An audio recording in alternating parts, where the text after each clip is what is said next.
So let's begin with War of the Worlds, Chapter 17, The Thunder Child. Had the Martians aimed only at destruction, they might, on Monday, have annihilated the entire population of London as it spread itself slowly through the home counties. Not only along the road through Barnet, but also through Edgware and Waltham Abbey, and along the roads eastward to Southend and Shoeburyness, and south of the Thames to Deal and Broadstairs, poured the same frantic rout. If one could have hung that June morning in a balloon in the blazing blue above London, every northward and eastward road running out of the tangled maze of streets would have seemed stippled black with the streaming fugitives, each dot a human agony of terror and physical distress. I have set forth at length in the last chapter my brother's account of the road through Chipping Barnet, in order that my readers may realise how the swarming of black dots appeared to one of those concerned. Never before in the history of the world had such a mass of human beings moved and suffered together. The legendary hosts of Goths and Huns, the hugest armies Asia has ever seen, would have been but a drop in that current. And this was no disciplined march. It was a stampede. A stampede gigantic and terrible, without order and without a goal, 6 million people, unarmed and unprovisioned, driving headlong. It was the beginning of the rout of civilization, of the massacre of mankind. Directly below him the balloonist would have seen the network of streets far and wide, houses, churches, squares, crescents, gardens, already derelict, spread out like a huge map, and in the southward blotted. Over Ealing, Richmond, Wimbledon, it would have seemed as if some monstrous pen had flung ink upon the chart. Steadily, incessantly, each black splash grew and spread, shooting out ramifications this way and that, now banking itself against rising ground, now pouring swiftly over a crest into a new-found valley, exactly as a gout of ink would spread itself upon blotting paper. And beyond, over the blue hills that rise southward of the river, the glittering Martians went to and fro, calmly and methodically spreading their poison cloud over this patch of country and then over that, laying it again with their steam jets, and when it had served its purpose, and taking possession of the conquered country. They do not seem to have aimed at extermination so much as at complete demoralization and the destruction of any opposition. They exploded any stores of powder they came upon, cut every telegraph and wrecked the railways here and there. They were hamstringing mankind. They seemed in no hurry to extend the field of their operations, and did not come beyond the central part of London all that day. It is possible that a very considerable number of people in London stuck to their houses through Monday morning. Certain it is that many died at home suffocated by the black smoke. Until about midday, the Pool of London was an astonishing scene. Steamboats and shipping of all sorts lay there, tempted by the enormous sums of money offered by fugitives, and it is said that many who swam out to these vessels were thrust off with boat hooks and drowned.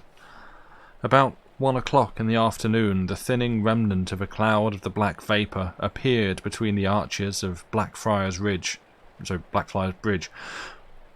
At that, the pool became a scene of mad confusion, fighting, and collision, and for some time, a multitude of boats and barges jammed in the northern arch of the Tower Bridge, and the sailors and lightermen had to fight savagely against the people who swarmed upon them from the riverfront. People were actually clambering down the piers of the bridge from above. When, an hour later, a Martian appeared beyond the clock tower and waded down the river, nothing but wreckage floated above Limehouse. Of the falling of the 5th cylinder I have presently to tell. The 6th star fell at Wimbledon. My brother, keeping watch beside the women in the chaise in the meadow, saw the green flash of it far beyond the hills. On Tuesday, The little party, still set upon getting across the sea, made its way through the swarming country towards Colchester. The news that the Martians were now in possession of the whole of London was confirmed. They had been seen at Highgate, and even, it was said, at Neasden, but they did not come into my brother's view until the morrow. That day, the scattered multitudes began to realize the urgent need of provisions. As they grew hungry, the rights of property ceased to be regarded. Farmers were out to defend their cattle sheds, granaries, and ripening root crops with arms in their hands. A number of people now, like my brother, had their faces eastward, and there were some desperate souls even going back towards London to get food. These were chiefly people from the northern suburbs, whose knowledge of the Black Smoke came by hearsay. He heard that about half the members of the government had gathered at Birmingham, and that enormous quantities of high explosives were being prepared to be used in automatic mines across the Midland counties. He was also told that the Midland Railway Company had replaced the desertions of the first day's panic, had resumed traffic, and was running northward trains from St Albans to relieve the congestion of the home counties. There was also a placard in Chipping Ongar announcing that large stores of flour were available in the northern towns, and that within 24 hours bread would be distributed among the starving people in the neighbourhood. But this intelligence did not deter him from the plan of escape he had formed, and the three pressed eastward all day, and heard no more of the bread distribution than this promise. Nor, as a matter of fact, did anyone else hear more of it. That night fell the 7th star, falling upon Primrose Hill. It fell while Miss Elphinstone was watching, for she took that duty alternately with my brother. She saw it.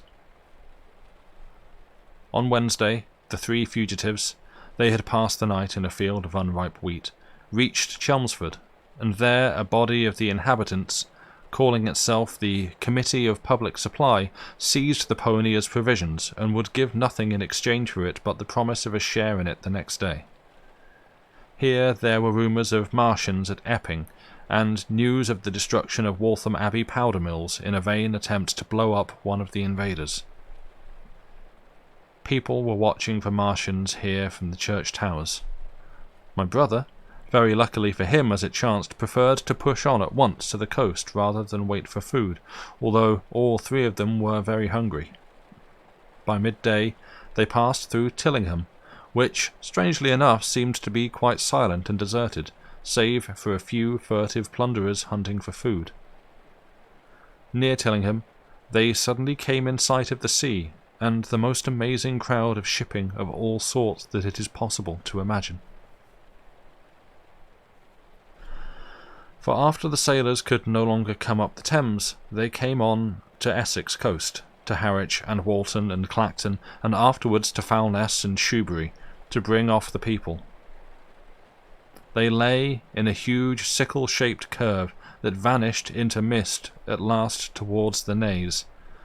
Close inshore was a multitude of fishing smacks, English, Scotch, French, Dutch, and Swedish, steam launches from the Thames, yachts, electric boats, and beyond were ships of large burden, a multitude of filthy colliers, trim merchantmen, cattle ships, passenger boats, petroleum tanks, ocean tramps, an old white transport even, neat white and grey liners from Southampton and Hamburg, and along the blue coast across the Blackwater my brother could make out dimly a dense swarm of boats chaffering with the people on the beach, a swarm which also extended up the Blackwater almost to Malden.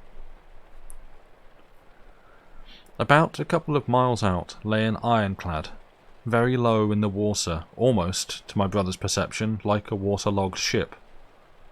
This was the ram Thunderchild. It was the only warship in sight, but far away to the right over the smooth surface of the sea, for that day there was a dead calm, lay a serpent of black smoke to mark the next ironclads from the Channel Fleet, which hovered in an extended line, steam up and ready for action, across the Thames estuary during the course of the Martian conquest, vigilant and yet powerless to prevent it. At the sight of the sea, Mrs. Elphinstone, in spite of the assurances of her sister-in-law, gave way to panic. She had never been out of England before. She would rather die than trust herself friendless in a foreign country, and so forth. She seemed, poor woman, to imagine that the French and the Martians might prove very similar. She had been growing increasingly hysterical, fearful, and depressed during the 2 days' journeyings. Her great idea was to return to Stanmore. Things had always been well and safe at Stanmore. They would find George at Stanmore. It was with the greatest difficulty they could get her down to the beach, where presently my brother succeeded in attracting the attention of some men on a paddle steamer from the Thames. They sent a boat and drove a bargain for £36 for the three. The steamer was going, these men said, to Ostend. It was about 2 o'clock when my brother, having paid their fares at the gangway, found himself safely aboard the steamboat with his charges. There was food aboard, albeit at exorbitant prices, and the three of them contrived to eat a meal on one of the seats forward. There were already a couple of score of passengers aboard, some of whom had expended their last money in securing a passage, but the captain lay off the Blackwater until 5 in the afternoon, picking up passengers until the seated decks were even dangerously crowded. He would probably have remained longer had it not been for the sound of guns that began about that hour in the south. As if in answer, the ironclad Seaward fired a small gun and hoisted a string of flags. A jet of smoke sprang out of her funnels. Some of the passengers were of opinion that this firing came from Shoeburyness, until it was noticed that it was growing louder. At the same time, far away in the southeast, the masts and upper works of 3 ironclads rose one after the other out of the sea, beneath clouds of black smoke. But my brother's attention speedily reverted to the distant firing in the south. He fancied he saw a column of smoke rising out of the distant grey haze. The little steamer was already flapping her way eastward of the big crescent of shipping, and the low Essex coast was growing blue and hazy, when a Martian appeared, small and faint in the remote distance, advancing along the muddy coast from the direction of Foulness. At that, the captain on the bridge swore at the top of his voice with fear and anger at his own delay, and the paddles seemed infected with his terror. Every soul aboard stood at the bulwarks or on the seats of the steamer and stared at that distant shape, higher than the trees or church towers inland, and advancing with a leisurely parody of a human stride.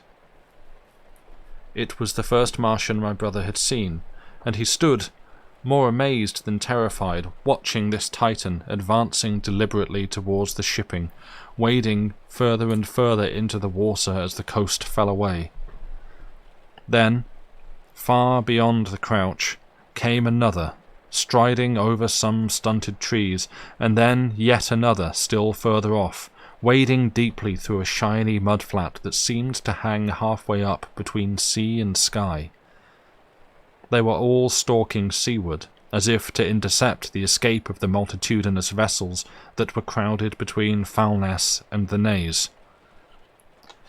In spite of the throbbing exertions of the engines of the little paddle-boat and the pouring foam that her wheels flung behind her, she receded with terrifying slowness from the ominous advance. Glancing northwestward, my brother saw the large crescent of shipping already writhing with the approaching terror. One ship passing behind another, another coming round from broadside to end on, steamships whistling and giving off volumes of steam, sails being let out, launches rushing hither and thither. He was so fascinated by this and by the creeping danger away to the left that he had no eyes for anything seaward. And then a swift movement of the steamboat, she had suddenly come round to avoid being run down, flung him headlong from the seat upon which he was standing. There was a shouting all about him, a trampling of feet, and a cheer that seemed to be answered faintly. The steamboat lurched and rolled him over upon his hands. He sprang to his feet, and saw to starboard, and not 100 yards from their heeling, pitching boat, a vast iron bulk like the blade of a plough tearing through the water, tossing it on either side in huge waves of foam that leaped towards the steamer, flinging her paddles helplessly in the air, and then sucking her down almost to the waterline. A shower of spray blinded my brother for a moment. When his eyes were clear again, he saw the monster had passed and was rushing landward. Big iron upperworks rose out of this headlong structure, and from that twin funnels projected and spat a smoking blast shot with fire. It was the torpedo ram Thunderchild, steaming headlong, coming to the rescue of the threatened shipping.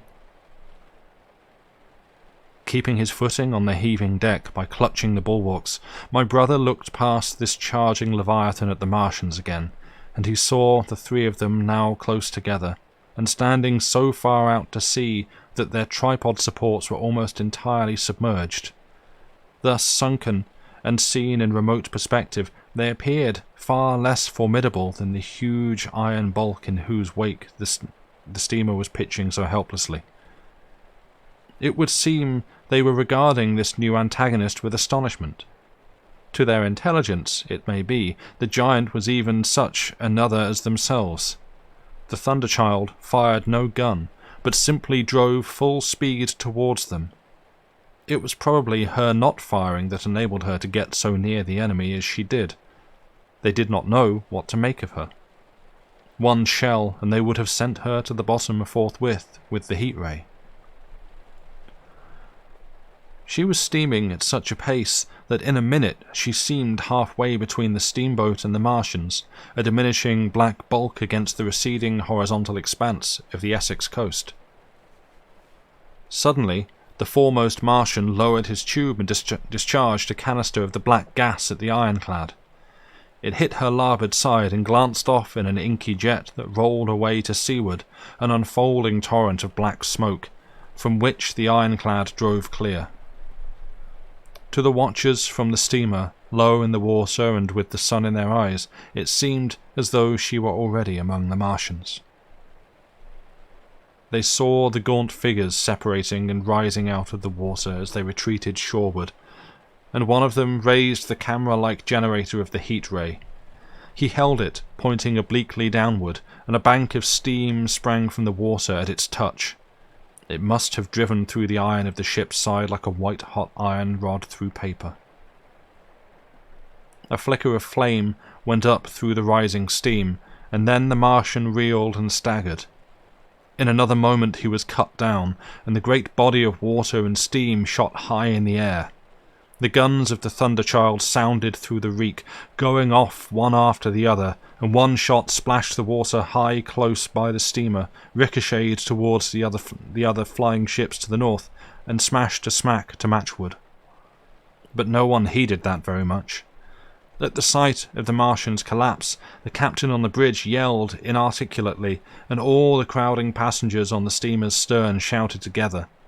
And then they yelled again, for, surging out beyond the white tumult, drove something long and black, the flames streaming from its middle parts, its ventilators and funnels spouting fire.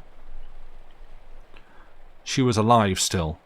The steering gear, it seems, was intact and her engines working. She headed straight for a second Martian, and was within 100 yards of him when the heat ray came to bear. Then, with a violent thud, a blinding flash, her decks, her funnels leaped upwards. The Martian staggered with the violence of her explosion, and in another moment the flaming wreckage, still driving forward with the impetus of its pace, had struck him and crumpled him up like a thing of cardboard. My brother shouted involuntarily.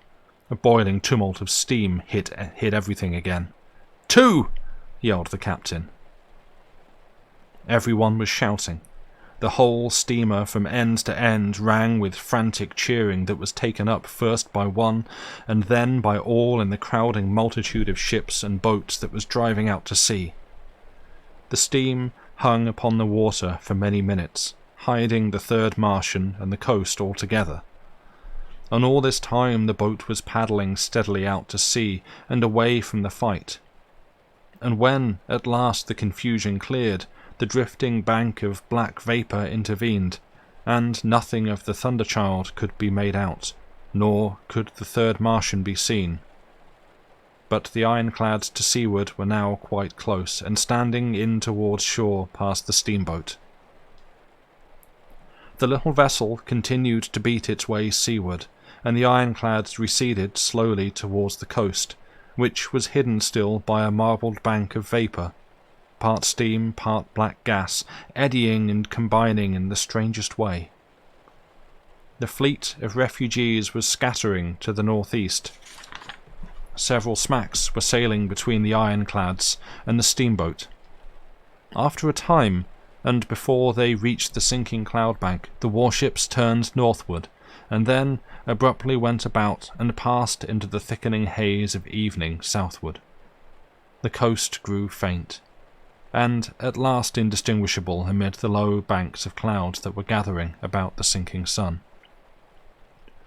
Then, suddenly, out of the golden haze of the sunset came the vibration of guns, and a form of black shadows moving. Everyone struggled to the rail of the steamer, and peered into the blinding furnace of the west, but nothing was to be distinguished clearly. A mass of smoke rose slanting and barred the face of the sun. The steamboat throbbed on its way through an interminable suspense. The sun sank into grey clouds, the sky flushed and darkened, and the evening star trembled into sight. It was deep twilight when the captain cried out and pointed. My brother strained his eyes. Something rushed up into the sky out of the greyness, rushed slantingly upward, and very swiftly into the luminous clearness above the clouds in the western sky, something flat and broad and very large, that swept round in a vast curve, grew smaller, sank slowly, and vanished again into the grey mystery of the night. And as it flew, it rained down darkness upon the land. Book 2. The Earth Under the Martians. Chapter 1. Underfoot.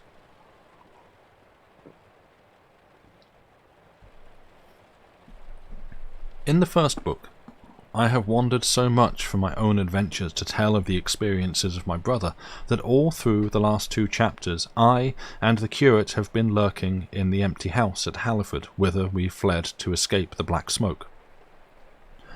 There I will resume. We stopped there all Sunday night and all the next day, the day of the panic, in a little island of daylight, cut off by the black smoke from the rest of the world. We could do nothing but wait in aching inactivity during those 2 weary days. My mind was occupied by anxiety for my wife. I figured her at Leatherhead, terrified, in danger, mourning me already as a dead man. I paced the rooms and cried aloud when I thought of how I was cut off from her, of all that might happen to her in my absence. My cousin, I knew, was brave enough for any emergency, but he was not the sort of man to realize danger quickly, to rise promptly. What was needed now was not bravery, but circumspection. My only consolation was to believe that the Martians were moving Londonward, and away from her. Such vague anxieties keep the mind sensitive and painful. I grew very weary and irritable with the curate's perpetual outbursts. I tired of the sight of his selfish despair. After some ineffectual remonstrance, I kept away from him, staying in a room, evidently a children's schoolroom, containing globes, forms, and copybooks. When he followed me thither, I went to a box room at the top of the house, and, in order to be alone with my aching miseries, locked myself in. We were hopelessly hemmed in by the black smoke all that day and the morning of the next. There were signs of people in the next house on Sunday evening, a face at a window and moving lights, and later the slamming of a door. But I do not know who these people were, nor what became of them. We saw nothing of them next day. The black smoke drifted slowly riverward all through Monday morning, creeping nearer and nearer to us, driving at last along the roadway outside the house that hid us. A Martian came across the fields about midday, laying the stuff with a jet of superheated steam that hissed against the walls, smashed all the windows it touched, and scalded the curate's hand as he fled out of the front room. When at last we crept across the sodden rooms and looked out again, the country northward was as though a black snowstorm had passed over it. Looking towards the river, we were astonished to see an unaccountable redness mingling with the black of the scorched meadows.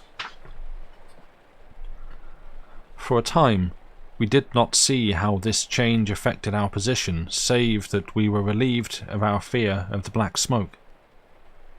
But later I perceived that we were no longer hemmed in, that now we might get away.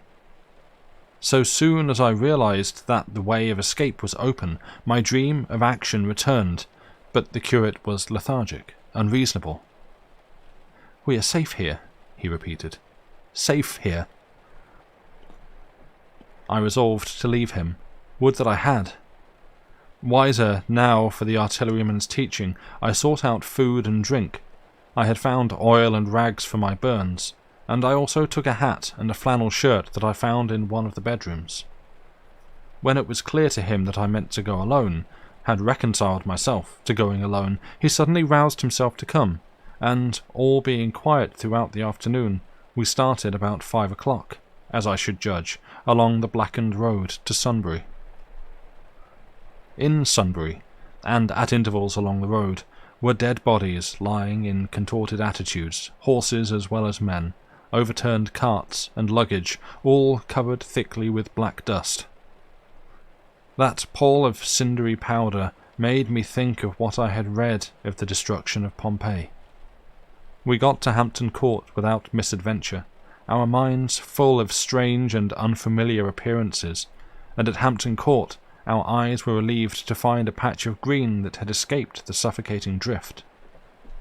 We went through Bushy Park with its deer going to and fro under the chestnuts, and some men and women hurrying in the distance towards Hampton, and so we came to Twickenham. These were the first people we saw. Away across the road, the woods beyond Ham and Petersham were still afire. Twickenham was uninjured by either heat ray or black smoke, and there were more people about here, though none could give us news.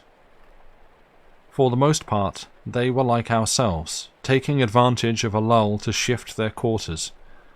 I have an impression that many of the houses here were still occupied by scared inhabitants, too frightened even for flight. Here, too, the evidence of a hasty rout was abundant along the road. I remember most vividly 3 smashed bicycles in a heap, pounded into the road by the wheels of subsequent carts. We crossed Richmond Bridge about 8:30. We hurried across the exposed bridge, of course, but I noticed floating down the stream a number of red masses, some many feet across. I did not know what these were. There was no time for scrutiny, and I put a more horrible interpretation on them than they deserved. Here again, on the Surrey side, were black dust that had once been smoke, and dead bodies. A heap near the approach to the station, but we had no glimpse of the Martians until we were some way towards Barnes. We saw, in the blackened distance, a group of 3 people running down a side street towards the river, but otherwise it seemed deserted. Up the hill, Richmond town was burning briskly. Outside the town of Richmond there was no trace of the black smoke. Then, suddenly, as we approached Kew, came a number of people running, and the upper works of a Martian fighting machine loomed in sight over the housetops, not 100 yards away from us. We stood aghast in our danger, and had the Martian looked down we must immediately have perished. We were so terrified that we dared not go on, but turned aside and hid in a shed in the garden. There the curate crouched, weeping silently and refusing to stir again. But my fixed idea of reaching Leatherhead would not let me rest, and in the twilight I ventured out again. I went through a shrubbery and along a passage beside a big house standing in its own grounds, and so emerged upon the road towards Kew. The curate I left in the shed, but he came hurrying after me. That second start was the most foolhardy thing I ever did, for it was manifest the Martians were about us. No sooner had the curate overtaken me than we saw either the fighting machine we had seen before or another, far away across the meadows in the direction of Kew Lodge. 4 or 5 little black figures hurried before it across the green-grey of the field, and in a moment it was evident this Martian pursued them. In 3 strides he was among them, and they ran radiating from his feet in all directions. He used no heat ray to destroy them, but picked them up one by one. Apparently he tossed them into the great metallic carrier which projected behind him, much as a workman's basket hangs over his shoulder. It was the first time I realized that the Martians might have any other purpose than destruction with defeated humanity. We stood, for a moment, petrified, then turned and fled through a gate behind us into a walled garden, fell into, rather than found, a fortunate ditch, and lay there, scarce daring to whisper to each other until the stars were out. I suppose it was nearly 11 o'clock before we gathered courage to start again, no longer venturing into the road, but sneaking along hedgerows and through plantations, and watching keenly through the darkness, he on the right and I on the left, for the Martians, who seemed to be all about us. In one place we blundered upon a scorched and blackened area, now cooling and ashen, and a number of scattered dead bodies of men, burned horribly about the heads and trunks, but with their legs and boots mostly intact, and of dead horses 50 feet, perhaps, behind a line of 4 ripped guns and smashed gun carriages. Sheen, it seemed, had escaped destruction, but the place was silent and deserted. Here we happened on no dead, though the night was too dark for us to see into the side roads of the place. In Sheen, my companion suddenly complained of faintness and thirst, and we decided to try one of the houses. The first house we entered, after a little difficulty with the window, was a small semi-detached villa, and I found nothing eatable left in the place, bar some mouldy cheese. There was, however, water to drink, and I took a hatchet, which promised to be useful in our next housebreaking. We then crossed to a place where the road turns towards Mortlake. Here there stood a white house within a walled garden, and in the pantry of this domicile we found a store of food, 2 loaves of bread in a pan, an uncooked steak, and the half of a ham. I give this catalogue so precisely because, as it happened, we were destined to subsist upon this store for the next fortnight. Bottled beer stood under a shelf, and there were 2 bags of haricot beans and some limp lettuce. The pantry opened into a kind of wash-up kitchen, and in this was firewood. There was also a cupboard, in which we found nearly a dozen of burgundy, tinned soups and salmon, and 2 tins of biscuits. We sat in the adjacent kitchen in the dark, for we dared not strike a light, and ate bread and ham, and drank beer out of the same bottle.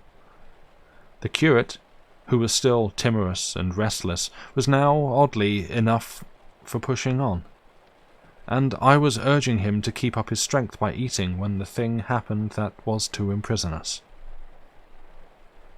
"It can't be midnight yet," I said, and then came a blinding glare of vivid green light. Everything in the kitchen leaped out, clearly visible in green and black, and vanished again.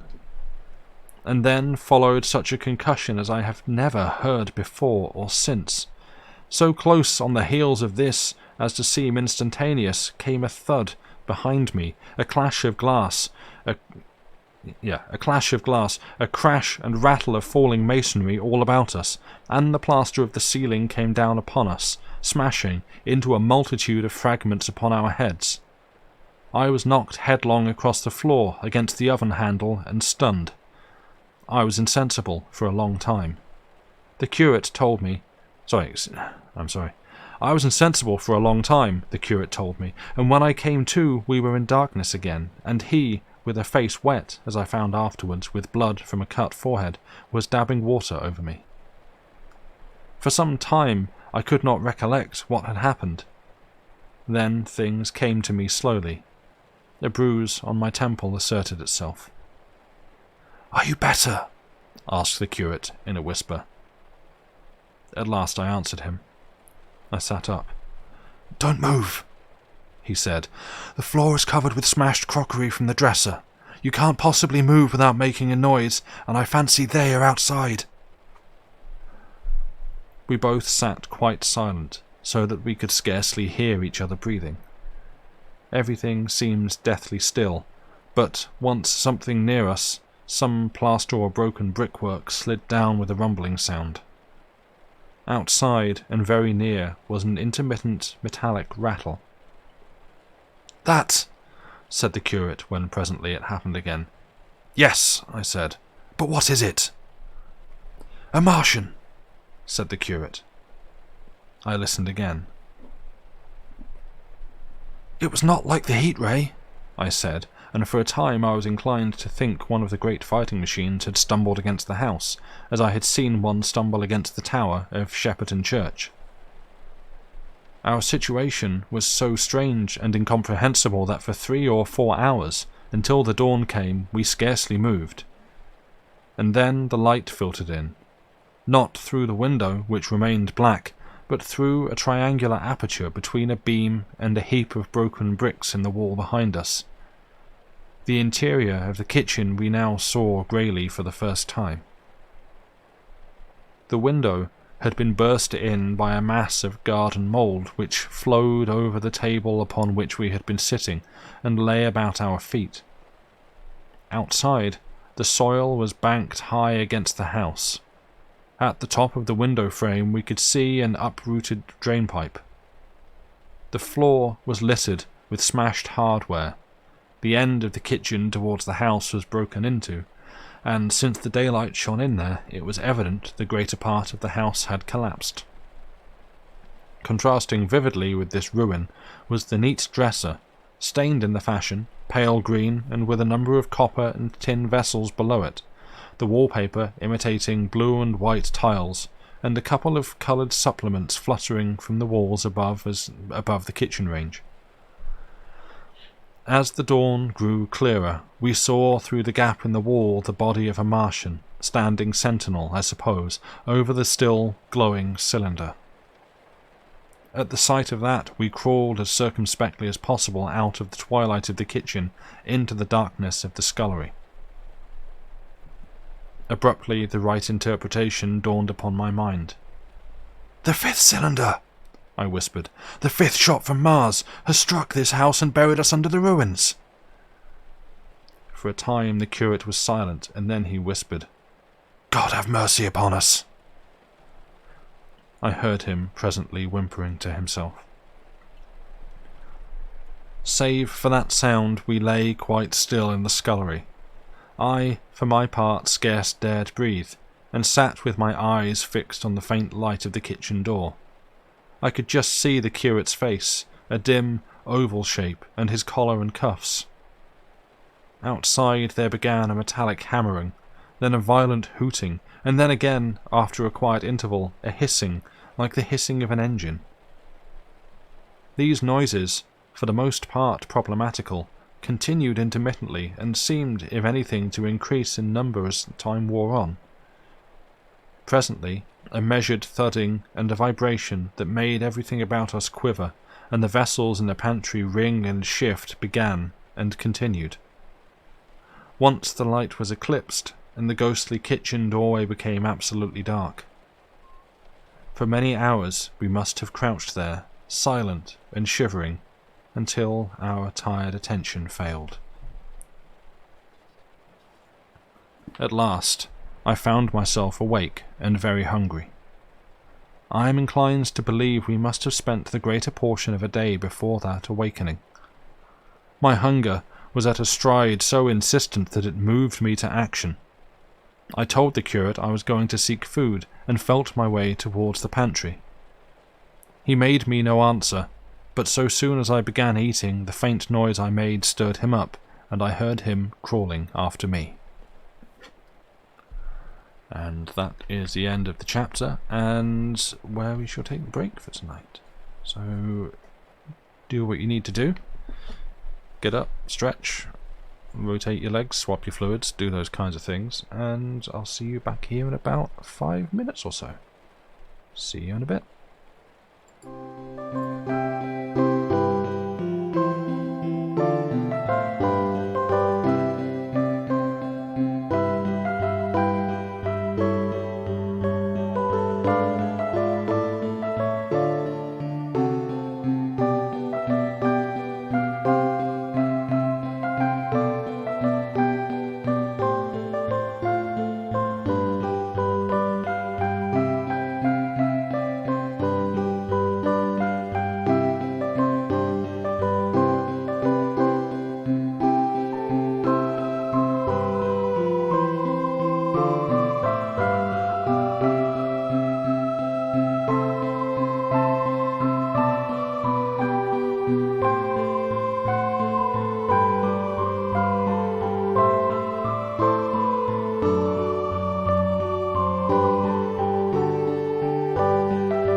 I'm back.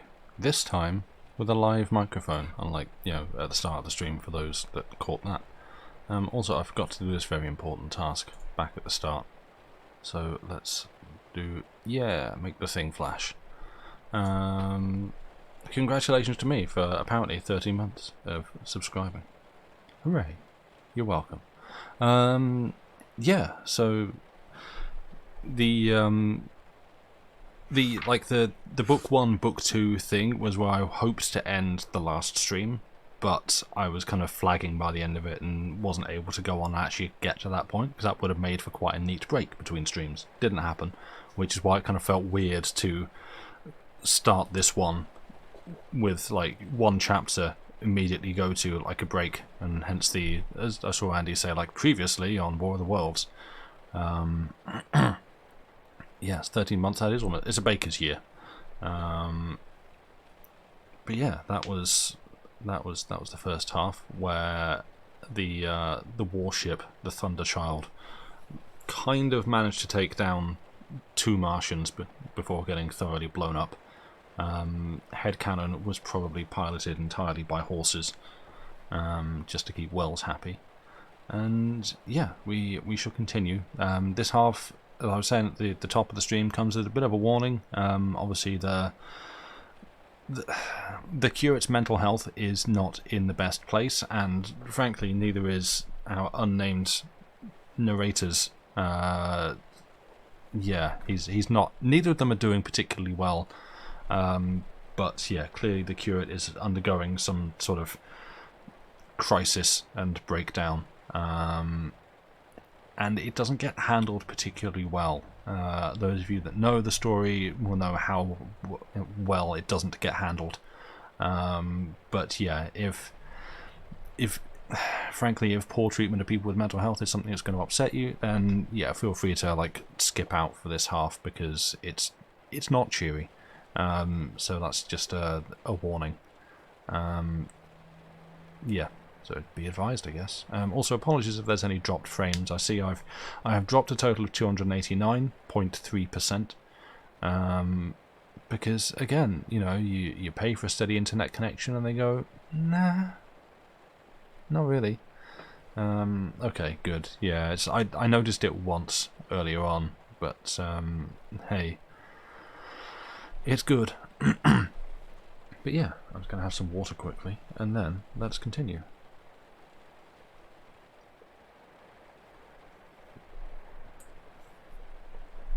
With Chapter 2, What We Saw from the Ruined House. After eating, we crept back to the scullery, and there I must have dozed again, for when, presently, I looked round, I was alone. The thudding vibration continued with wearisome persistence. I whispered for the curate several times, and at last felt my way to the door of the kitchen. It was still daylight, and I perceived him across the room, lying against the triangular hole that looked out upon the Martians. His shoulders were hunched, so that his head was hidden from me. I could hear a number of noises, almost like those in an engine shed, and the place rocked with that beating thud. Through the aperture in the wall, I could see the top of a tree touched with gold, and the warm blue of a tranquil evening sky. For a minute or so I remained watching the curate, and then I advanced, crouching and stepping with extreme care amid the broken crockery that littered the floor. I touched the curate's leg, and he started so violently that a mass of plaster went sliding down outside and fell with a loud impact. I gripped his arm, fearing he might cry out, and for a long time we crouched motionless. Then I turned to see how much of our rampart remained. The detachment of the plaster had left a vertical slit open in the debris, and by raising myself cautiously across a beam, I was able to see out of this gap into what had been overnight a quiet suburban roadway. Vast, indeed, was the change that we beheld. The fifth cylinder must have fallen right into the midst of the house we had first visited. The building had vanished, completely smashed, pulverized, and then dispersed by the blow. The cylinder lay now far beneath the original foundations, deep in a hole already vastly larger than the pit I had looked into at Woking. The earth all round it had splashed under that tremendous impact. Splashed is the only word, and lay in heaped piles that hid the masses of the adjacent houses. It had behaved exactly like mud under the violent blow of a hammer. Our house had collapsed backward. The front portion, even on the ground floor, had been destroyed completely. By a chance the kitchen and scullery had escaped, and stood buried now under soil and ruins, closed in by tons of earth on every side save towards the cylinder. Over that aspect we hung now on the very edge of the great circular pit the Martians were engaged in making. The heavy beating sound was evidently just behind us, and ever and again a bright green vapour drove up like a veil across our peephole. The cylinder was already opened in the centre of the pit, and on the further edge of the pit, amid the smashed and gravel-heaped shrubbery, one of the great fighting machines, deserted by its occupant, stood stiff and tall against the evening sky.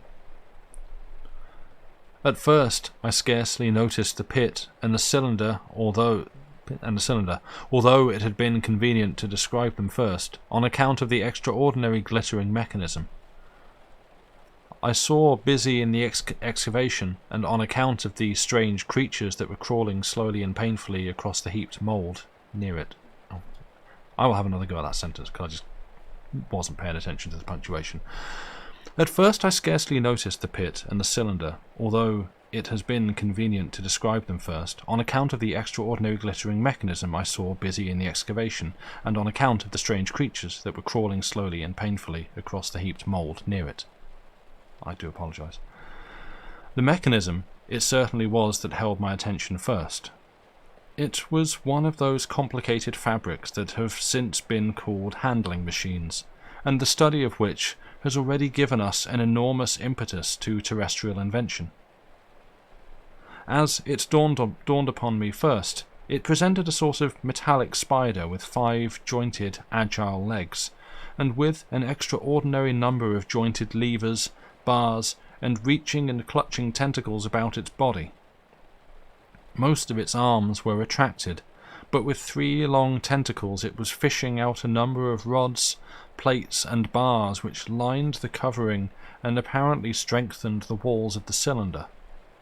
These, as it extracted them, were lifted out and deposited upon a level surface of earth behind it. Its motion was so swift, complex, and perfect that at first I did not see it as a machine in spite of its metallic glitter. The fighting machines were coordinated and animated to an extraordinary pitch, but nothing to compare with this. People who have never seen these structures, and have only the ill-imagined efforts of artists or the imperfect descriptions of such eyewitnesses as myself to go upon, scarcely realize the living quality. I recall particularly the illustration of one of the first pamphlets to give a consecutive account of the war. The artist had evidently made a hasty study of one of the fighting machines, and there his knowledge ended.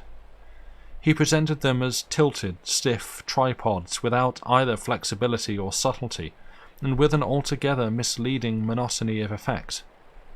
The pamphlet containing these renderings had a considerable vogue, and I mention them here simply to warn the reader against the impression they may have created. They were no more like the Martians I saw in action than a Dutch doll is like a human being. To my mind, the pamphlet would have been much better without them. At first, I say, the handling machine did not impress me as a machine, but as a crab-like creature with a glittering integument. The controlling Martian, whose delicate tentacles actuated its movements, seeming to be simply the equivalent of the crab's cerebral portion. But then I perceived the resemblance of its grey-brown, shiny, leathery integument to that of the other sprawling bodies beyond, and the true nature of this dexterous workman dawned upon me. With that realization, my interest shifted to those other creatures, the real Martians. Already I had a transient impression of these, and the first nausea no longer obscured my observation. Moreover, I was concealed and motionless and under no urgency of action. They were, I now saw, the most unearthly creatures it is possible to conceive. They were huge, round bodies, or rather heads, about 4 feet in diameter, each body having in front of it a face. The face had no nostrils. Indeed, the Martians do not seem to have had any sense of smell, but it had a pair of very large dark-coloured eyes, and just beneath this a kind of fleshy beak. In the back of this head or body, I scarcely know how to speak of it, was the single tight tympanic surface, since known to be anatomically an ear, although it must have been almost useless in our dense air. In a group round the mouth were 16 slender, almost whip-like tentacles, arranged in 2 bunches of 8 each. These bunches have since been named rather aptly by that distinguished anatomist, Professor Howells, the hands. Even as I saw these Martians for the first time, they seemed to be endeavouring to raise themselves on these hands, but of course, with the increased weight of terrestrial conditions, this was impossible. There is reason to suppose that on Mars they may have progressed upon them with some facility. The internal anatomy, I may remark here, as dissection has since shown, was almost equally simple.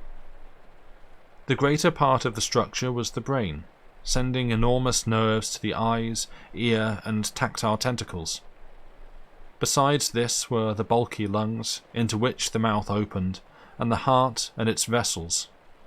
The pulmonary distress caused by the denser atmosphere and greater gravitational attraction was only too evident in the convulsive movements of the outer skin. And this was the sum of the Martian organs. Strange as it may seem to a human being, all the complex apparatus of digestion which makes up the bulk of our bodies did not exist in the Martians. They were heads, merely heads. Entrails they had none. They did not eat, much less digest. Instead, they took the fresh, living blood of other creatures and injected it into their own veins. I have myself seen this being done, as I shall mention in its place. But, squeamish as I may seem, I cannot bring myself to describe what I could not endure, even to continue watching. Let it suffice to say, blood obtained from a still-living animal, in most cases from a human being, was run directly by means of a little pipette into the recipient canal. The bare idea of this is, no doubt, horribly repulsive to us, but at the same time I think that we should remember how repulsive our carnivorous habits would seem to an intelligent rabbit.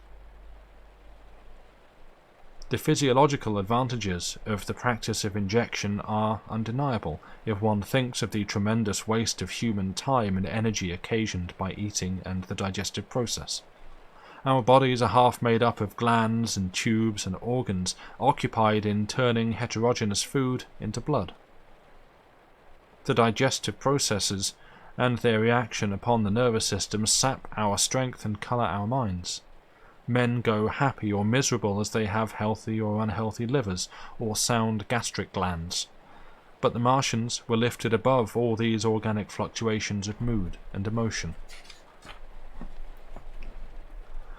Their undeniable preference for men as their source of nourishment is partly explained by the nature of the remains of the victims they had brought with them as provisions from Mars. These creatures, To judge from the shriveled remains that have fallen into human hands, were bipeds with flimsy, siliceous skeletons, almost like those of the siliceous sponges, and feeble musculature standing about 6 feet high, and having round, erect heads, and large eyes in flinty sockets. 2 or 3 of these seemed to have been brought in each cylinder, and all were killed before Earth was reached. It was just as well for them, for the mere attempt to stand upright upon our planet would have broken every bone in their bodies. And while I am engaged in this description, I may add in this place certain further details which, although they were not all evident to us at the time, will enable the reader, who is unacquainted with them, to form a clearer picture of these offensive creatures. In 3 other points their physiology differed strangely from ours. Their organisms did not sleep, any more than the heart of man sleeps. Since they had no extensive muscular mechanism to recuperate, that periodical extinction was unknown to them. They had little or no sense of fatigue, it would seem. On Earth, they could never have moved without effort, yet, even to the last, they kept in action. In 24 hours, they did 24 hours of work, as even on Earth is perhaps the case with the ants. In the next place, wonderful as it seems in a sexual world, the Martians were absolutely without sex, and therefore without any of the tumultuous emotions that arise from that difference among men. A young Martian, there can now be no dispute, was really born upon Earth during the war, and it was found attached to its parent, partially budded off, just as young lily bulbs bud off, or like the young animals in the freshwater polyp. In man, in all the higher terrestrial animals, such a method of increase has disappeared, but animals on this Earth it was certainly, but even on this Earth it was certainly the primitive method. Among the lower animals, up even to those first cousins of the vertebrated animals, the tunicates, and the two processes occur side by side, but finally the sexual method superseded its competitor altogether. On Mars, however, just the reverse has apparently been the case. It is worthy of remark that a certain speculative writer of quasi-scientific repute, writing long before the Martian invasion, did forecast for man a final structure not unlike the actual Martian condition. His prophecy, I remember, appeared in November or December 1893 in a long-defunct publication, the Pall Mall Budget, and I recall a caricature of it in a pre-Martian periodical called Punch. He pointed out, writing in a foolish, facetious tone, that the perfection of mechanical appliances must ultimately supersede limbs, the perfection of chemical devices, digestion, that such organs as hair, external nose, teeth, ears, and chin were no longer essential parts of the human being, and that the tendency of natural selection would lie in the direction of their steady diminution through the coming ages. The brain alone remained a cardinal necessity. Only one other part of the body had a strong case for survival, and that was the hand, teacher and agent of the brain. While the rest of the body dwindled, the hands would grow larger. There is many a true word written in jest, and here in the Martians we have beyond dispute the actual accomplishment of such a suppression of the animal side of the organism by the intelligence. To me, it is quite credible that the Martians may be descended from beings not unlike ourselves, by a gradual development of brain and hands, the latter giving rise to the 2 bunches of delicate tentacles at last, at the expense of the rest of the body. Without the body, the brain would, of course, become a mere selfish intelligence, without any of the emotional substratum of the human being. The last salient point in which the systems of these creatures differed from ours was in what one might have thought a very trivial particular. Microorganisms, which cause so much disease and pain on Earth, have either never appeared upon Mars, or Martian sanitary science eliminated them ages ago. 100 diseases, All the fevers and contagions of human life, consumption, cancers, tumours, and such morbidities never entered the scheme of their life. And speaking of the differences between the life on Mars and a terrestrial life, I may allude here to the curious suggestions of the red weed. Apparently, the vegetable kingdom in Mars, instead of having green for a dominant colour, is of a vivid blood-red tint. At any rate, the seeds which the Martians, intentionally or accidentally, brought with them gave rise in all cases to red-coloured growths. Only that known popularly as the red weed, however, gained any footing in competition with terrestrial forms. The red creeper was quite a transitory growth, and few people have seen it growing. For a time, however, the red weed grew with astonishing vigour and luxuriance. It spread up the sides of the pit by the 3rd or 4th day of our imprisonment, and its cactus-like branches formed a carmine fringe to the edge of our triangular window. And afterwards I found it broadcast throughout the country, and especially where there was a stream of water. The Martians had what appears to have been an auditory organ, a single round drum at the back of the head body, and eyes with a visual range not very different from ours, except that, according to Phillips, blue and violet were as black to them. It is commonly supposed that they communicated by sounds and tentacular gesticulations. This is asserted, for instance, in the able but hastily compiled pamphlet, written evidently by someone not an eyewitness of Martian actions, to which I have already alluded, and which, so far, has been the chief source of information concerning them. Now, no surviving human being saw so much of the Martians in action as I did. I take no credit to myself for an accident, but the fact is so, and I assert that I watched them closely time after time, and that I have seen 4, 5, and once 6 of them sluggishly performing the most elaborately complicated operations together, without either sound or gesture. Their peculiar hooting invariably preceded feeding. It had no modulation, and was, I believe, in no sense a signal, but merely an expiration of air preparatory to the suctional operation. I have a certain claim to at least an elementary knowledge of psychology, and in this matter I am convinced, as firmly as I am convinced of anything, that the Martians interchanged thoughts without any physical intermediation. And I have been convinced of this in spite of strong preconceptions. Before the Martian invasion, as an occasional reader here or there may remember, I had written with some little vehemence against the telepathic theory. The Martians wore no clothing. Their conceptions of ornament and decorum were necessarily different from ours, and not only were they evidently much less sensible of changes of temperature than we are, but changes of pressure do not seem to have affected their health at all seriously.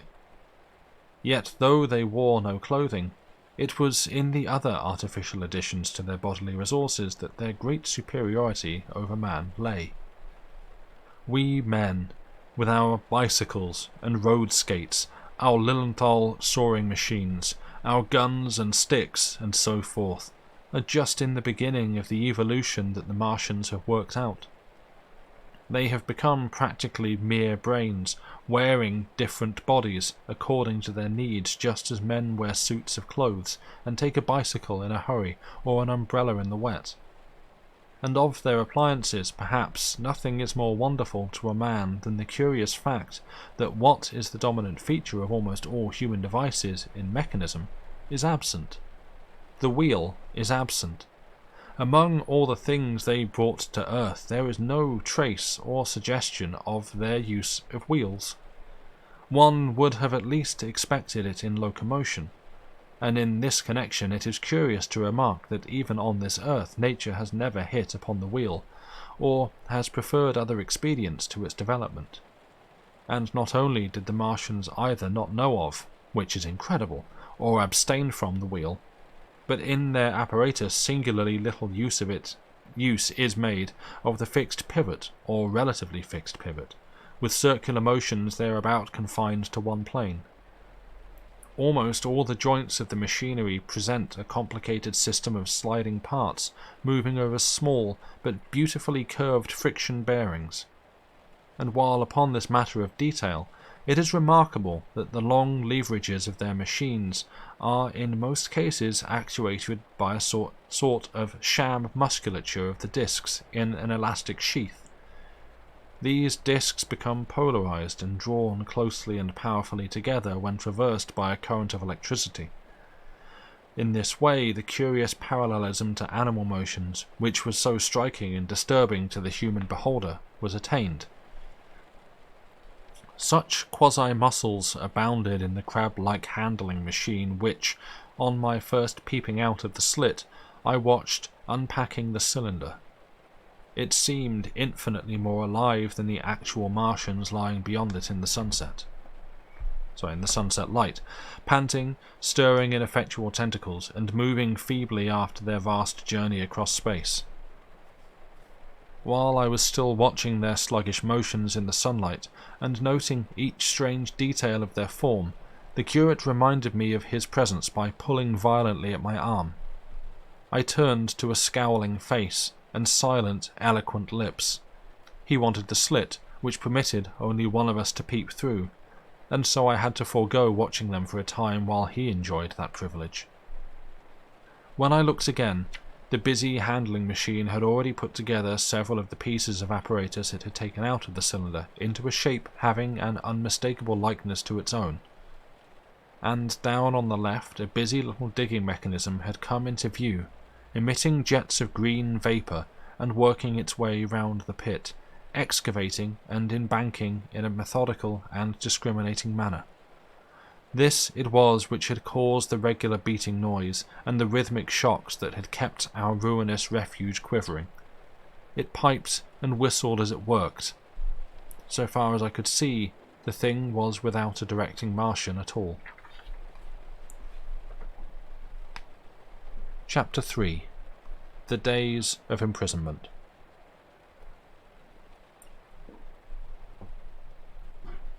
The arrival of a second fighting machine drove us from our peephole into the scullery, for we feared that from his elevation the Martian might see down upon us behind our barrier. At a later date we began to feel less in danger of their eyes, for, to an eye in the dazzle of the sunlight outside, our refuge must have been blank blackness. But at first the slightest suggestion of approach drove us into the scullery in heart-throbbing retreat. Yet, terrible as was the danger we incurred, the attraction of peeping was for both of us irresistible. And I recall now with a sort of wonder that, in spite of the infinite danger in which we were between starvation and a still more terrible death, we could yet struggle bitterly for that horrible privilege of sight. We would race across the kitchen in a grotesque way between eagerness and the dread of making a noise, and strike each other and thrust and kick within a few inches of exposure. The fact is that we had absolutely incompatible dispositions and habits of thought and action, and our danger and isolation only accentuated the incompatibility. At Halliford, I had already come to hate the curate's trick of helpless exclamation, his stupid rigidity of mind. His endless muttering monologue vitiated every effort I made to think out a line of action, and drove me at times, thus pent up and intensified almost to the verge of craziness. He was as lacking in restraint as a silly woman. He would weep for hours together, and I verily believe that to the very end this spoiled child of life thought his weak tears in some way efficacious. And I would sit in the darkness unable to keep my mind off him by reason of his importunities. He ate more than I did, and it was in vain I pointed out that our only chance of life was to stop in the house until the Martians had done with their pit, that in that long patience a time might presently come when we should need food. He ate and drank impulsively in heavy meals at long intervals. He slept little. As the days wore on, His utter carelessness of any consideration so intensified our distress and danger that I had, much as I loathed doing it, to resort to threats and at last to blows. That brought him to reason for a time. But he was one of those weak creatures, void of pride, timorous, anemic, hateful souls, full of shifty cunning, who faced neither God nor man, who faced not even themselves. It is disagreeable for me to recall and write these things, but I set them down that my story may lack nothing. Those who have escaped the dark and terrible aspects of life will find my brutality, my flash of rage in our final tragedy easy enough to blame, for they know what is wrong as well as any, but not what is possible to tortured men. But those who have been under the shadow, who have gone down at last to elemental things, will have a wider charity. And while within we fought out our dark, dim contest of whispers, snatched food and drink, and gripping hands and blows, without, in the pitiless sunlight of that terrible June, was the strange wonder, the unfamiliar routine of the Martians in the pit.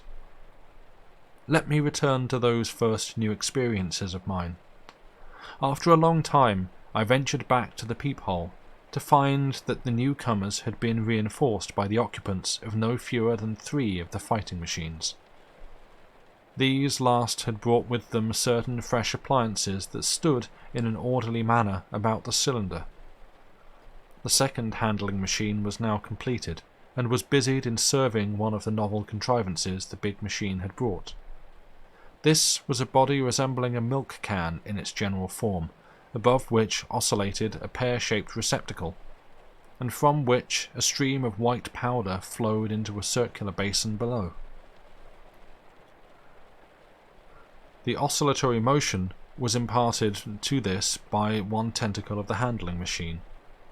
With 2 spatulate hands, the handling machine was digging out and flinging masses of clay into the pear-shaped receptacle above, while with another arm it periodically opened a door and removed rusty and blackened clinkers from the middle part of the machine. Another steely tentacle directed the powder from the basin along a ribbed channel towards some receiver that was hidden from me by the mound of bluish dust. From this unseen receiver, a little thread of green smoke rose vertically into the quiet air. As I looked, the handling machine, with a faint and musical clinking, extended telescopic fashion, a tentacle that had been a moment before a mere blunt projection, until its end was hidden behind the mound of clay. In another second, it had lifted a bar of white aluminium into sight, untarnished as yet, and shining dazzlingly, and deposited it in a growing stack of bars that stood at the side of the pit. Between sunset and starlight, this dexterous machine must have made more than 100 such bars out of the crude clay, and the mound of bluish dust rose steadily until it topped the side of the pit. The contrast between the swift and complex movements of these contrivances and the inert, panting clumsiness of their masters was acute, and for days I had to tell myself repeatedly that these latter were indeed the living of the 2 things. The curate had possession of the slit when the first men were brought to the pit. I was sitting below, huddled up, listening with all my ears. He made a sudden movement backward, and I, fearful that we were observed, crouched in a spasm of terror. He came sliding down the rubbish and crept beside me in the darkness, inarticulate, gesticulating, and for a moment I shared his panic. His gesture suggested a resignation of the slit, and after a little while my curiosity gave me courage, and I rose up, stepped across him, and clambered up to it. At first I could see no reason for his frantic behaviour. The twilight had now come. The stars were little and faint, but the pit was illuminated by the flickering green fire that came from the aluminium making. The whole picture was a flickering scheme of green gleams and shifting rusty black shadows, strangely trying to the eyes. Over and through it all went over and through it all went the bats, heeding it not at all. The sprawling Martians were no longer to be seen. The mound of blue-green powder had risen to cover them from sight, and a fighting machine, with its legs contracted, crumpled and abbreviated, stood across the corner of the pit. And then, amid the clangor of the machinery, came a drifting suspicion of human voices that I entertained at first only to dismiss. I crouched, watching this fighting machine closely, satisfying myself now for the first time that the hood did indeed contain a Martian. As the green flames lifted, I could see the oily gleam of its integument and the brightness of his eyes. And suddenly I heard a yell, and saw a long tentacle reaching over the shoulder of the machine to the little cage that hunched upon its back.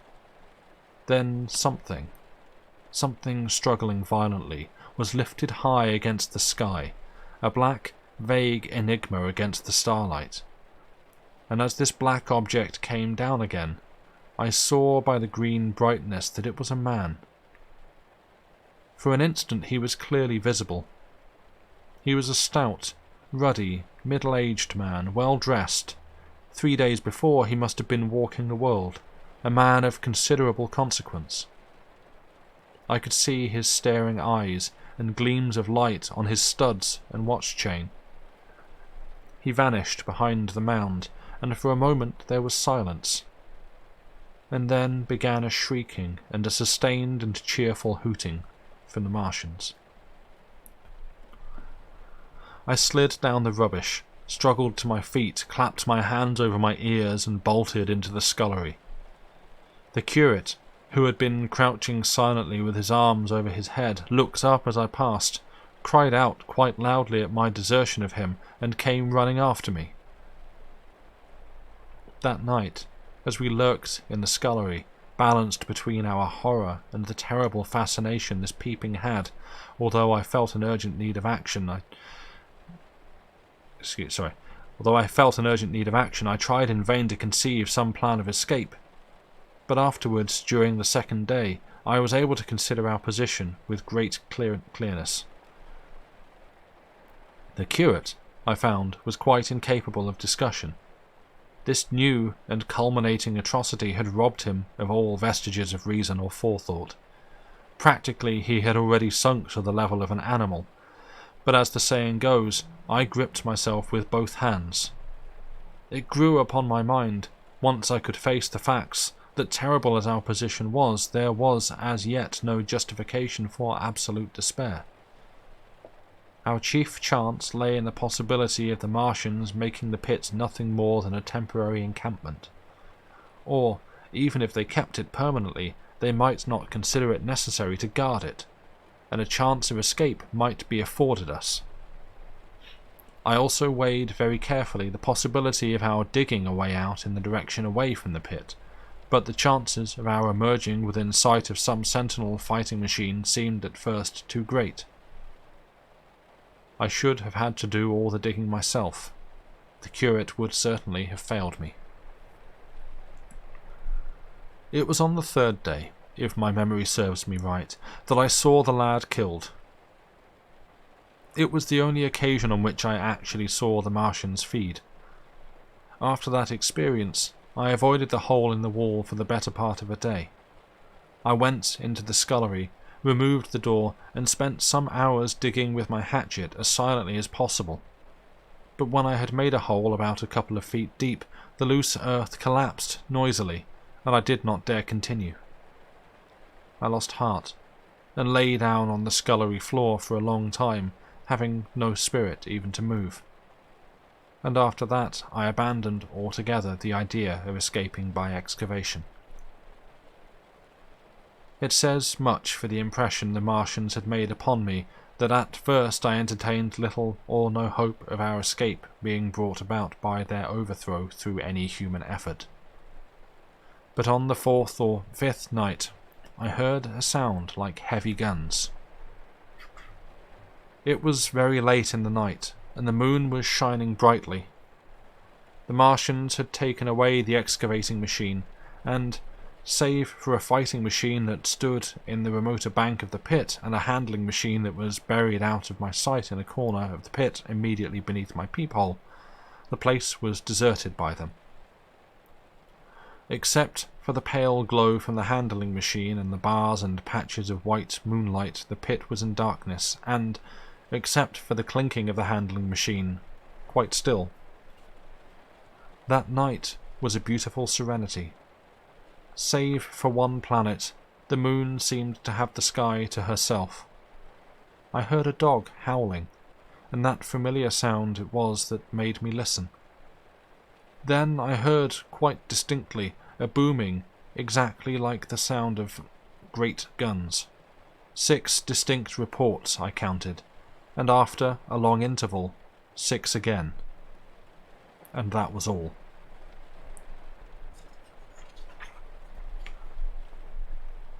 Chapter 4. The Death of the Curate.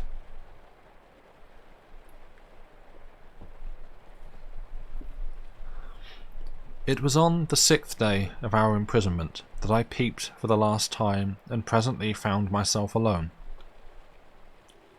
Instead of keeping close to me and trying to oust me from the slit, the curate had gone back into the scullery. I was struck by a sudden thought. I went back quickly and quietly into the scullery. In the darkness I heard the curate drinking. I snatched in the darkness, and my fingers caught a bottle of Burgundy. For a few minutes there was a tussle. The bottle struck the floor and broke, and I desisted and rose. We stood panting and threatening each other. In the end I planted myself between him and the food, and told him of my determination to begin a discipline. I divided the food in the pantry into rations to last us 10 days. I would not let him eat any more that day.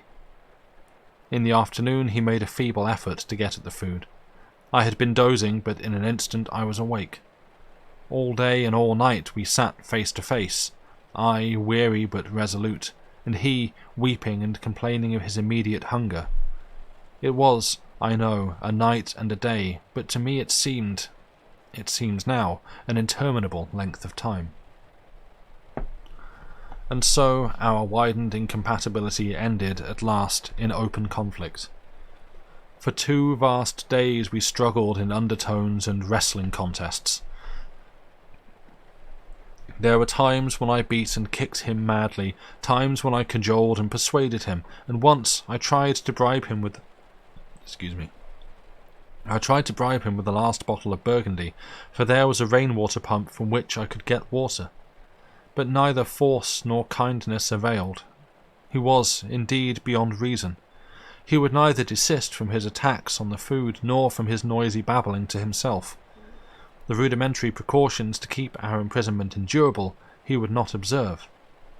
Slowly, I began to realize the complete overthrow of his intelligence, to perceive that my sole companion in this close and sickly darkness was a man insane. From certain vague memories I am inclined to think my own mind wandered at times. I had strange and hideous dreams whenever I slept. It sounds paradoxical, but I am inclined to think that the weakness and insanity of the curate warned me, braced me, and kept me a sane man. On the 8th day he began to talk aloud instead of whispering, and nothing I could do would moderate his speech. "It is just, O God," he would say over and over again. "It is just. On me and mine be the punishment laid. We have sinned. We have fallen short. There was poverty, sorrow. The poor were trodden in the dust, and I held my peace. I preached acceptable folly. My God, what folly! When I should have stood up, though I died for it, and called upon them to repent. Repent! Oppressors of the poor and needy, the winepress of God!" Then he would suddenly revert to the matter of the food I withheld from him, praying, begging, weeping, at last threatening. He began to raise his voice. I prayed him not to. He perceived a hold on me. He threatened he would shout and bring the Martians upon us. For a time that scared me, but any concession would have shortened our chance of escape beyond estimating. I defied him, although I felt no assurance that he might not do this thing. But that day, at any rate, he did not.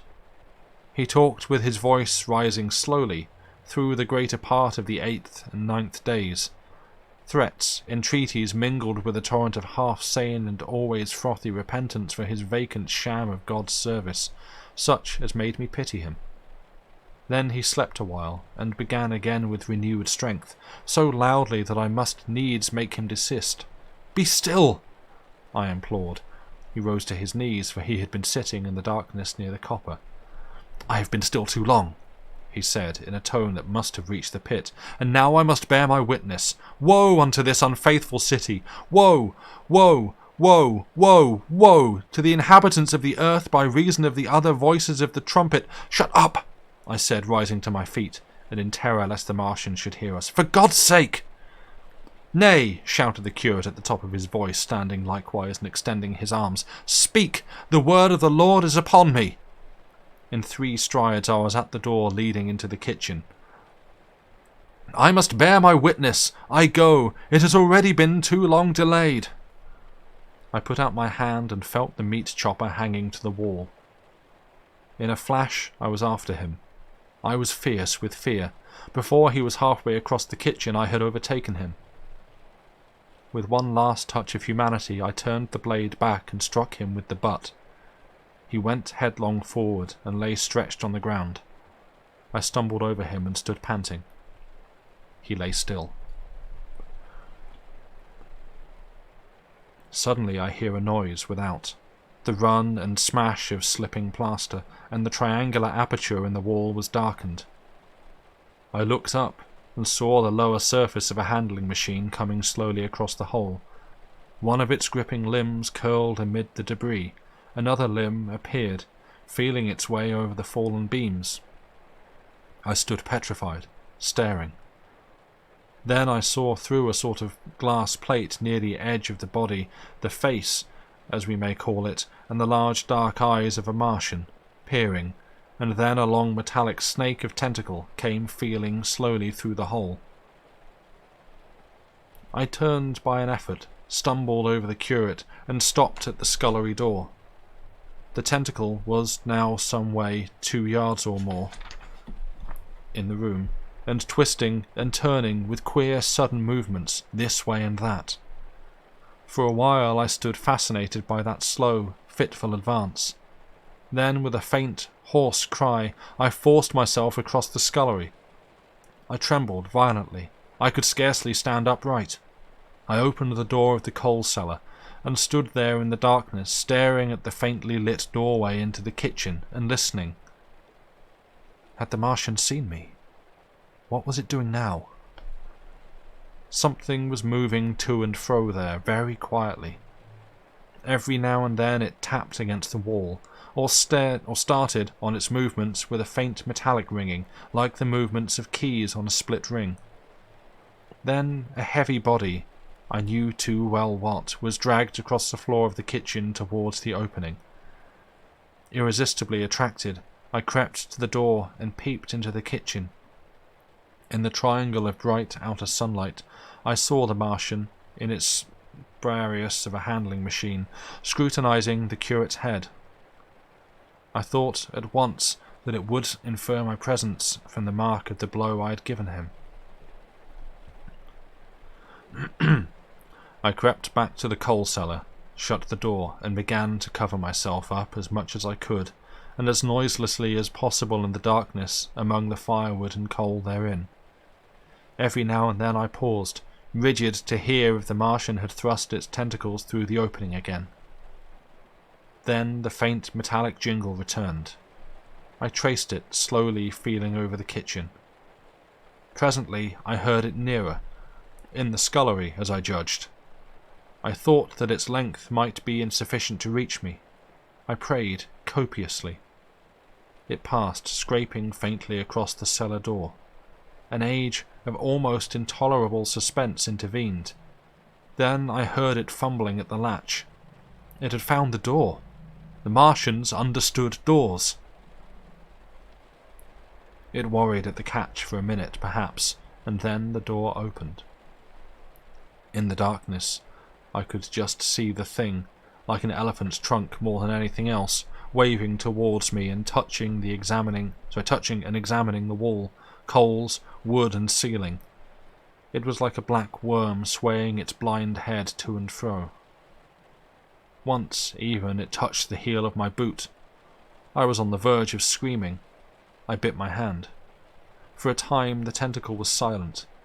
I could have fancied it had been withdrawn. Presently, with an abrupt click, it gripped something. I thought it had me, and seemed to go out of the cellar again. For a minute I was not sure. Apparently it had taken a lump of coal to examine. I seized the opportunity of slightly shifting my position, which had become cramped, and then listened. I whispered passionate prayers for safety. Then I heard the slow, deliberate sound creeping towards me again. Slowly it drew near, scratching against the walls and tapping the furniture. While I was still doubtful, it rapped smartly against the cellar door and closed it.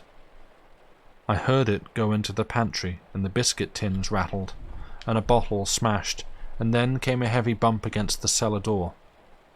Then silence that passed into an infinity of suspense. Had it gone? At last I decided that it had. It came into the scullery no more, but I lay all the 10th day in the close darkness, buried among coals and firewood, not daring even to crawl out for the drink for which I craved. It was the 11th day before I ventured so far from my security.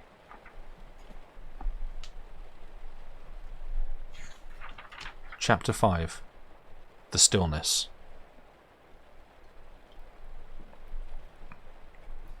My first act, before I went into the pantry, was to fasten the door between the kitchen and the scullery. But the pantry was empty. Every scrap of food had gone. Apparently, the Martian had taken it all on the previous day. At that discovery, I despaired for the first time. I took no food, or no drink either, on the 11th or the 12th day. At first my mouth and throat were parched, and my strength ebbed sensibly. I sat about in the darkness of the scullery, in a state of despondent wretchedness. My mind ran on eating. I thought I had become deaf, for the noises of movement I had been accustomed to hear from the pit had ceased absolutely. I did not feel strong enough to crawl noiselessly to the peephole, or I would have gone there. On the 12th day, my throat was so painful that, taking the chance of alarming the Martians, I attacked the creaking rainwater pump that stood by the sink, and got a couple of glassfuls of blackened and tainted rainwater. I was greatly refreshed by this, and emboldened by the fact that no inquiring tentacle followed the noise of my pumping. During these days, in a rambling, inconclusive way, I thought much of the curate and of the manner of his death. On the 13th day, I drank some more water, and dozed and thought disjointedly of eating, and of vague, impossible plans of escape.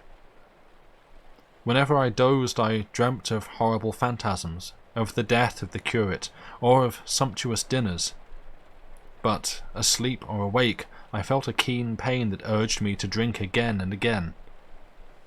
The light that came into the scullery was no longer grey, but red. To my disordered imagination, it seemed the colour of blood. On the 14th day I went into the kitchen, and I was surprised to find that the fronds of red weed had grown right across the hole in the wall, turning the half-light of the place into a crimson-coloured obscurity. It was early on the 15th day that I heard a curious, familiar sequence of sounds in the kitchen and, listening, identified it as the snuffing and scratching of a dog. Going into the kitchen, I saw the dog's nose peering in through a break among the ruddy fronds. This greatly surprised me. At the scent of me, he barked shortly. I thought if I could induce him to come into the place quietly, I should be able, perhaps, to kill and eat him, and in any case it would be advisable to kill him, lest his actions attracted the attention of the Martians. I crept forward, saying, "Good dog," very softly, but he suddenly withdrew his head and disappeared. Good dog. I listened. I was not deaf, but certainly the pit was still. I heard a sound like the flutter of a bird's wings and a horse croaking, but that was all. For a long while I lay close to the peephole, but not daring to move aside the red plants that obscured it. Once or twice I heard a faint pitter-patter like the feet of the dog going hither and thither on the sand far below me, and there were more bird-like sounds, but that was all. At length, encouraged by the silence, I looked out. Except in the corner, where a multitude of crows hopped and fought over the skeletons of the dead, the Martians had consumed, there was not a living thing in the pit. I stared about me, scarcely believing my eyes. All the machinery had gone. Save for the big mound of greyish-blue powder in one corner, certain bars of aluminium in another, the black birds and the skeletons of the killed, the place was merely an empty circular pit in the sand. Slowly I thrust myself out through the red weed and stood upon the mound of rubble. I could see in any direction save behind me, to the north, and neither Martians nor sign of Martians were to be seen. The pit dropped sheerly from my feet, but a little way along the rubbish afforded a practicable slope to the summit of the ruins. My chance of escape had come. I began to tremble. I hesitated for some time, and then, in a gust of desperate resolution, and with a heart that throbbed violently, I scrambled to the top of the mound in which I had been buried so long. I looked about again. To the northward, too, no Martian was visible. When I had last seen this part of Sheen in the daylight, it had been a straggling street of comfortable white and red houses, interspersed with abundant shady trees. Now I stood on a mound of smashed brickwork, clay and gravel, over which spread a multitude of red cactus-shaped plants, knee-high without a solitary terrestrial growth to dispute their footing. The trees near me were dead and brown, but further a network of red threads scaled the still-living stems. The neighbouring houses had all been wrecked, but none had been burned. Their walls stood, sometimes to the second story, with smashed windows and shattered doors. The red weed grew tumultuously in their roofless rooms. Below me was the great pit, with the crows struggling for its refuse. A number of other birds hopped about among the ruins. Far away I saw a gaunt cat slink crouchingly along a wall, but traces of men there were none. The day seemed, by contrast with my recent confinement, dazzlingly bright, the sky a glowing blue. A gentle breeze kept the red weed that covered every scrap of unoccupied ground gently swaying. And oh, the sweetness of the air. And that is the end of the chapter, and where we shall finish for tonight. Thank you for listening.